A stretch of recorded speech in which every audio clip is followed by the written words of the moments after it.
জান্নাতের দরজা খোলা হয়ে গেছে, আসো। চারজন নারীকে ডাকবে, তোমাদের কোনো হিসাব নাই, তোমাদের কোনো কিতাব নাই, তোমাদের কোনো পেরেশানি নাই। জান্নাতের 8টা দরওয়াজা, সব দরজা দিয়া ডাকবে, আসো। জান্নাতের হুর তোমাদের জন্য অপেক্ষা করতেছে, জান্নাতের বিছানা তোমাদের জন্য রেডি। কেন তুই সূর্যের গরম যেন না লাগে? কারণ সূর্যের গরম লাগলে মাথার মগজগুলো টাস টাস করে ফেটে যাবে, একটা সেকেন্ডের আযাব সইতে পারবা না। আসো, কোনো হিসাব নাই। জান্নাতের 8টা দরজা খোলা, কোন দরজা দিয়ে ঢুকবা? আসো। ও এলাকার মা বোনেরা, 4জন নারীকে জান্নাতের 8টা দরজা ডাকবে। এর মধ্যে একজন নারী হবেন আমার নবীর কলিজার বিবি। 2 জন স্বামী বিদায়ের পরে বিধবা 40 বছরের নারী খাদিজা রাদিয়াল্লাহু তাআলা আনহা। এমন আদর্শ জমিনে আর কারো নাই। অমুকের আদর্শের সৈনিক আমরা, আল্লাহর কসম। এই জমিনে যত মানুষের আদর্শ আছে, আব্রাহাম লিঙ্কনের আদর্শ, মাও সেতুনের আদর্শ, লেনিনের আদর্শ, কার্ল মার্ক্সের আদর্শ, এক কথায় সব দুনিয়ার মানুষের আদর্শগুলো নাপাক।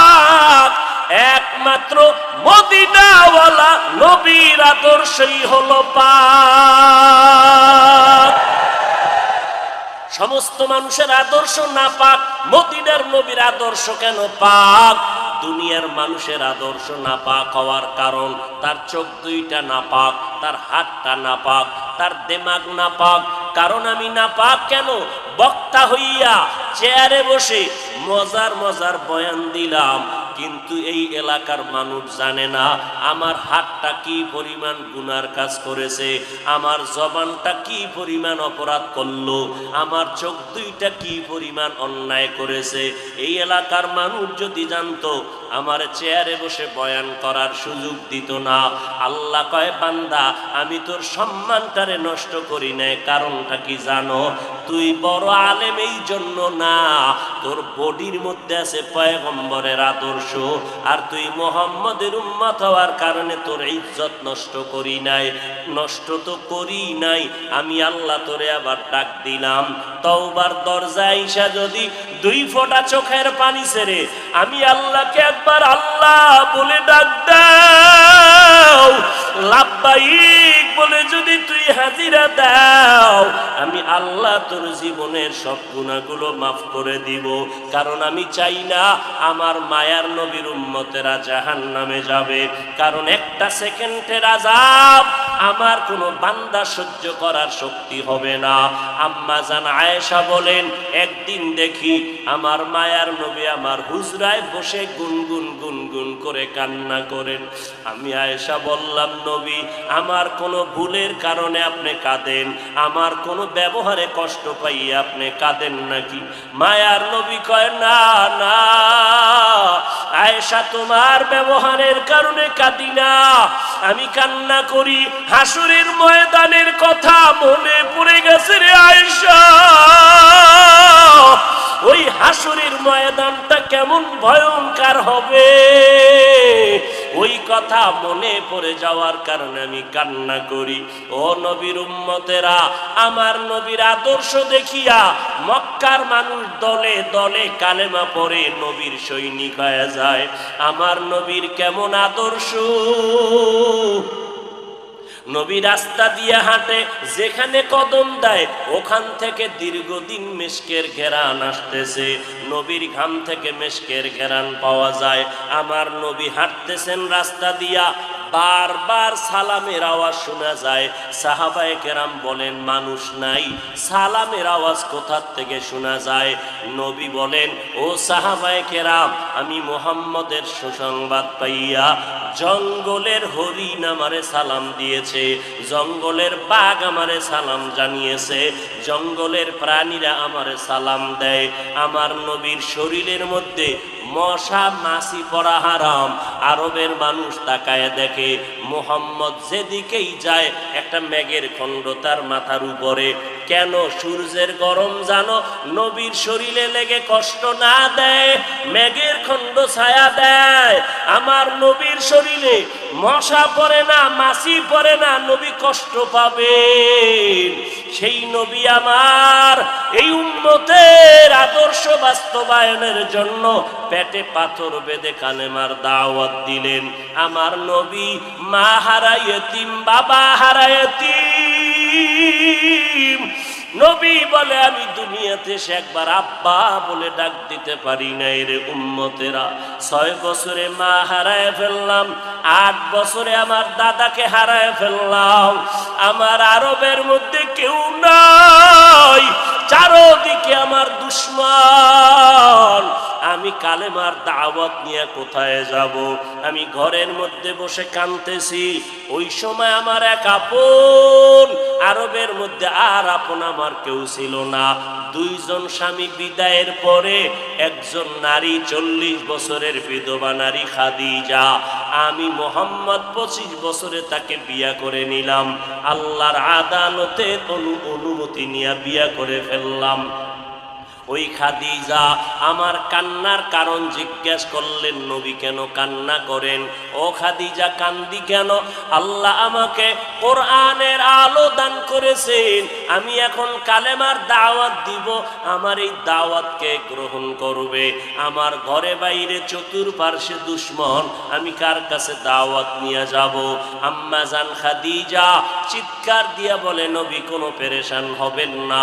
এই জমিনের মধ্যে কেউ যদি আপনার কালেমার দাওয়াত না নেয়, আমি খাদিজার হাতটা ধরিয়া আপনি আমাকে প্রথম দাওয়াতটা পড়াইয়া দেন, কালেমা পড়াইয়া দেন। এই জমিনে মরিয়াও যদি যায়, ইতিহাসের পাতায় থাকবে মুহাম্মদের হাতে প্রথম দাওয়াত গ্রহণকারিনী কোনো পুরুষ না, তিনি একজন মহিলা। কিয়ামতের ময়দানে মদিনার নবী বলেন, জান্নাতের 8টা দরজা যখন খুলিয়া 4 জন নারীকে ডাকবে, আসো, জান্নাতের দরজা খোলা হয়ে গেছে, আসো। 4 জন নারীকে ডাকবে, তোমাদের কোনো হিসাব নাই, তোমাদের কোনো কিতাব নাই, তোমাদের কোনো পেরেশানি নাই। জান্নাতের 8টা দরওয়াজা, সব দরজা দিয়া ডাকবে, আসো, জান্নাতের হুর তোমাদের জন্য অপেক্ষা করতেছে, জান্নাতের বিছানা তোমাদের জন্য রেডি। কেন? তুই সূর্যের গরম যেন না লাগে, কারণ সূর্যের গরম লাগলে মাথার মগজগুলো টাস টাস করে ফেটে যাবে, একটা সেকেন্ডের আযাব সইতে পারবা না। আসো, কোনো হিসাব নাই, জান্নাতের 8টা দরজা খোলা, কোন দরজা দিয়ে ঢুকবা? আসো। ও এলাকার মা বোনেরা, 4 জন নারীকে জান্নাতের 8টা দরজা ডাকবে, এর মধ্যে একজন নারী হবেন আমার নবীর কলিজার বিবি। 2 জন স্বামী বিদায়ের পরে বিধবা 40 বছরের নারী খাদিজা রাদিয়াল্লাহু তাআলা আনহা। ওই খাদিজা ডাক দিয়া কয়, ও নবী, আপনার হাতের কালেমার মুসলমান আমি একজন হয়ে গেলাম। নবী এবার কান্না বন্ধ করে বের হয়ে গেলেন। আর আমার দুঃখ নাই, আমার খুঁটি যখন মজবুত হয়ে গেল, আমার ঘরের চৌকাঠ যখন মজবুত হয়ে গেল, এখন আমি দাওয়াতে নেমে গেলাম। মায়ার নবী দৌড়াইয়া মানুষের দ্বারে দ্বারে গিয়া গোপনে গোপনে দাওয়াত দেয়। হাঁটতে হাঁটতে হাঁটতে হাঁটতে আমার নবী পাথরওয়ালা জমিন পাড়াইয়া তায়েফের ময়দানের কিনারায় দাঁড়ায়। কয়, তোরা আমার চিননি, আমি মক্কার মুহাম্মদ, আমি এক আল্লাহর দাওয়াত দিয়েছি, গ্রহণ করো। এই আসমানের মালিক আমার আল্লাহ, এই জমিনের মালিক আমার আল্লাহ। ওই একটা আল্লাহ, আর কোনো আল্লাহ নাই, ওই আসমানের মালিকের পক্ষ থেকে আসছি, কবুল করে নাও। তায়েফের বেঈমানেরা কয় এটা তো সেই মুহাম্মদ মক্কার পাগল। বাচ্চাদের ডেকে বলে পাথর মেরে মেরে মুহাম্মদের তাড়াইয়া দাও। যেই নবীর শরীরের মধ্যে মশা মাছি পড়া হারাম, মেঘের খণ্ড ছায়া দেয়, আমার নবী যেন কষ্ট না পায়, ওই শরীরের মধ্যে কাফেরের গোলামেরা এমন বৃষ্টির মতো পাথর মারতেছে, পাথর পরে পরে নবীর শরীর থেকে রক্ত প্রবাহিত হইয়া জুতা আটকাইয়া গেল। মায়ার নবী কান্না করেন আর কদম বাড়াইয়া বাড়াইয়া মক্কার দিকে রওনা হলে, আবার যত দূর যায় আবার তায়েফের জমিনের দিকে তাকায়, আর আমার মায়ার নবী চোখের পানি ছেড়ে কান্না করে আর বলে উদয়ার মালিক, তুমি একটু এদের দিলে রহম দাও। আল্লাহ সাথে সাথে জিবরাইলের পাঠায় দিয়ে কয়, জিবরাইল আমি আমার নবীর কান্না সইতে পারি না, যাও যাও। মুসা নবী আমার আশিক, ঈসা নবী আমার আশিক, ইব্রাহিম আমার আশিক, আর আমি আল্লাহ নিজে মুহাম্মদের আশিক, আমার নবীর কান্না সইতে পারি না, জলদি করে যাও রে জিবরাইল। নবীর অনুমতি নিয়া তায়েফের জমিন উল্টাইয়া তায়েফের মানুষগুলো ধ্বংস করে দাও। জিবরাইল আমিন আইসা আমার নবীরে যখন বললেন, নবী বলে খবরদার ও ভাই জিবরাইল, এই তায়েফের মানুষগুলোকে তুমি মারবা না রে ভাই, কারণ আমি দুনিয়াতে আসি রহমাতুল লিল আলামিন। আজকে ওরা আমাকে চিনে না, এই জন্য আমারে পাথর মেরে তাড়ায় দেয়। ওরা যদি জানতো আমি মুহাম্মদকে, ওরা তো জানেন আমি মুহাম্মদের বাবা নাই, ওরা জানেন আমি মুহাম্মদের মা নাই, আমি মুহাম্মদ বড় অসহায়। ওরা যদি জানতো আমারে মোহাব্বত করে ওরা আদর করত, পাথর মারতো না। ওরা চিনে না, এই জন্য আমাকে পাথর মেরে তাড়ায় দিতেছে। একদিন যদি কবুল করেন আমার আল্লাহ, ওদের দ্বারা কালেমার খেদমত হবে জমিনের ভিতরে, ওদেরকে মারা যাবে না। ও জিবরাইল এদের উপরে কোনো আঘাত করিও না। আমার মায়ার নবী রক্ত পড়ে জুতা আটকায় গেল। আম্মা জান আয়েশা রাদিয়াল্লাহু আনহা বলেন, ও মুসলমান নবীর আশিক, আমার নবী আদর্শ কায়েমের জন্য রক্ত ঝরাইলেন, পেটে পাথর বাঁধলেন। ও নবীর উম্মতের দল, আজকে সেই নবীরে গালি দেওয়া হয়, ওই নবীর অপরাধী বলা হয়। তুমি নবীর আশিক উম্মতেরা চুপ কেমনে থাকো রে বাবা? মুসলমান সন্তানেরা, যুবকেরা, আজকে নবীর আদর্শের টুপি লাগাইলাম, দাড়িটা লম্বা করলাম, লম্বা জামা পরলাম, কই আমাদের খানাও বন্ধ হয় নাই, আমাদের লেখাপড়া স্বাধীনতাও নষ্ট হয় নাই। তোমাকে কে ধোকা দিল?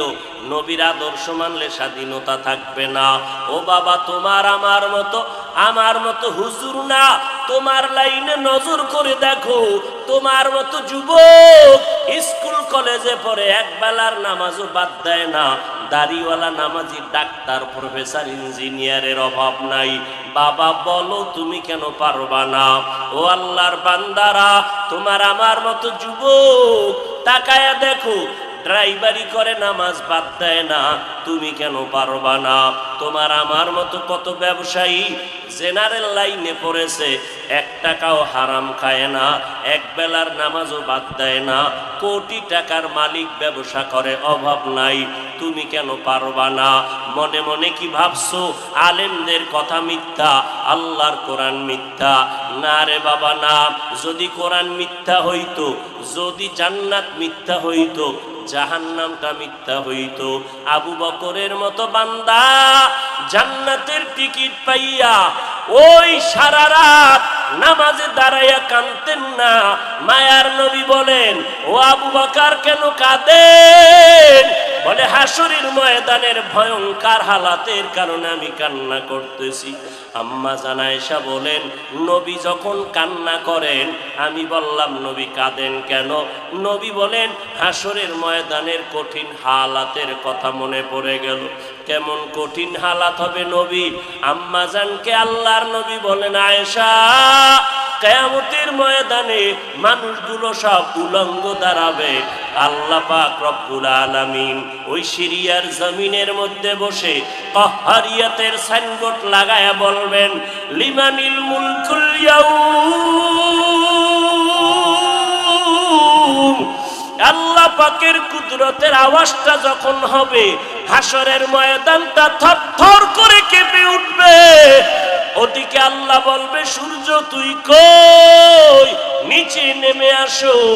আম্মা জান আয়েশাকে নবী বলেন, ও আয়েশা, ওই হাসরের ময়দানে সূর্যটা যখন নিচে নেমে আসবে, সূর্যের গরমে মাটির জমিনটা পুরে হবে তামা। ওই সময় এমন ভয়ঙ্কর অবস্থা, অপরদিকে জাহান্নামের আওয়াজ। জাহান্নাম বলবে, ও দয়ার মালিক, গুনাহগার গুলো আমার পেটের ভেতরে দাও, আমার পেটে ক্ষুধা লাগছে, তাড়াতাড়ি গুনাহগার গুলো দাও। আল্লাহর নবী বলে, আয়েশা, ওই হাসরের ময়দানে যেই নবীদের কোনো গুনাহ নাই, একজন নবীরও কোনো অপরাধ নাই, কিন্তু সেই নবীরা হাসরের ময়দানের ভয়ঙ্কর হালাত দেখিয়া উম্মতেরে ভুলে যাবে, নিজেদেরকে বাঁচানোর জন্য হাউমাউ করে কাঁদবেন আর নাফসি নাফসি নাফসি বলে কাঁদবেন। মূসা নবী উম্মতেরে ভুলিয়া নিজেকে বাঁচানোর কান্না করবেন, আদম নবী কান্না করবেন নাফসি বলে। আম্মা জান আয়েশা বলেন, নবী, ওই হাসরের ময়দানে আপনি কি করবেন? মায়ার নবী কাঁদেন আর বলেন, আয়েশা, ওই কঠিন সময় আমি মাওলার কাছে সিজদায় পড়ে কাঁদবো। ওই সময় আমি আমার নিজের জন্য চিন্তা করব না, আমি কেঁদে কেঁদে বলবো, আমার উম্মত গুলো কই? ও আল্লাহ, আমার উম্মত গুলো জান্নাতে দাও। একটা উম্মত জাহান্নামে গেলে আমি মুহাম্মদ জান্নাতে যাব না রে আল্লাহ। ও নবীর আশিকের দল, ওই আল্লাহর নবীর কথা মিথ্যা মনে করিও না রে বাবা। আমার নবী 63 বছরের জীবনে একটা মিথ্যা কথা বলেন নাই রে নবীর আশিক। কেন তুমি আজকে নবীর তরিকা মতো চলো না? চাকরিও যাবে না, লেখাপড়াও যাবে না, ডাক্তারি পড়ো, ইঞ্জিনিয়ারিং পড়ো, প্রফেসর হও, কিন্তু নবীর তরিকার মালাটা গলায় লাগাও, মা বাবার দোয়া নিয়ে সামনে আগাও। কারণ মা বাবার চোখের পানি সারা জমিনের মধ্যে আর কারো দোয়ায় আগানো যায় না। আজকে মা বাবার চোখের পানিতে চেয়ারে বসলাম, তুমি টাকা পয়সা বাড়ি গাড়ির মালিক, মা বাবার চোখের পানির কারণে পরীক্ষায় ভালো নাম্বার পেয়েছো মা বাবার দোয়ার কারণে। ওই মা বাবার দোয়া নিয়ে তওবা করো আর নবীর সুন্নতের মালা গলায় লাগাও, উলামায়ে আহলে হকের পরামর্শ নিয়ে আগাও। কারণ গুনাহগার হইয়া কবরে গেলে উপায় নাই, গুনাহগার হইয়া হাসরের ময়দানে দাঁড়াইলে উপায় নাই। উসমান রাদিয়াল্লাহু তাআলা আনহু কবরের কিনারা দিয়ে গেলে হাউমাউ করে কান্না করতেন।